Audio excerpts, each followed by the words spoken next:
En daarom gee Jesus vir ons hierdie mooi gelykenis van die saaier, want hy sê die redes hoekom julle die oes nie sien nie, hoekom die onsigbare nie sigbaar word nie, en hoekom julle nie sien die krag van hierdie saad nie, dat julle nooit die vrug van die saad sien nie, is want daar is 'n probleem in jou hart, daar is 'n probleem in die grond.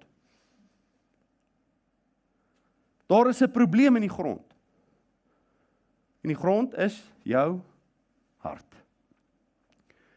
En hy waarsku ons vandag, die een waarop ek fokus, is hy sê, en 'n ander deel het op rotsagtige plekke geval, waar daar nie baie grond was nie, en dadelik het dit opgekom dat daar geen diepte van grond was nie. Ene wat vir my so stunning stelling daai. Daar was geen diepte van grond nie.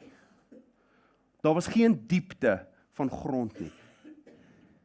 Hy sê, so hierdie grond ontvang die saad, en dit kom op. Maar dit verskroei vinnig.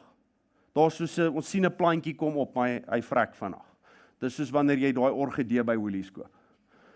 Hy is baie mooi wanneer jy hom koop. Maar dis die laaste keer wat hy mooi is.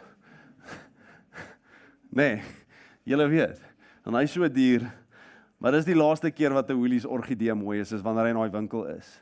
Hy het mooi op en dan kom jy, maar jy het nie die diepte om te versorg vir daai ding, jy het nie die klimaat en die temperatuur en die regte hoeveelheid lig nie. Jy het nie die presies die perfekte plek in jou huis waar die son net vir 5 minute teen soveel grade teen daai hoek op hom skyn nie. Jy weet, jy het nie die perfekte kondisies vir hom nie. So dan vrek hy vinnig. En dit is wat gebeur hier met wat hy sê, dat wanneer daar geen diepte van grond is nie, is daar hierdie mense en ons ontvang die woord en dit lyk goed en ek begin die week en ek is on fire, ek het die woord gister gehoor, maar teen die eerste Woensdag is dit soos, nee wat, daar is dit.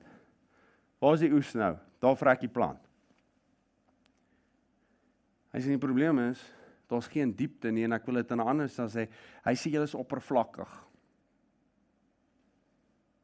As jy nie diepte het nie, is jy oppervlakkig, en ek bedoel dit nie in 'n fisiese manier nie, jy's geestelik oppervlakkig. En ons moet versigtig wees, dat dit is, wanneer ek wil sê, wanneer ons 'n tradisiekerk hardloop, dan is ons geestelik oppervlakkig. Ek kom en ek doen al die regte goedjies, maar dis oppervlakkig, ek het geen diepte nie, ek gaan nie dieper nie.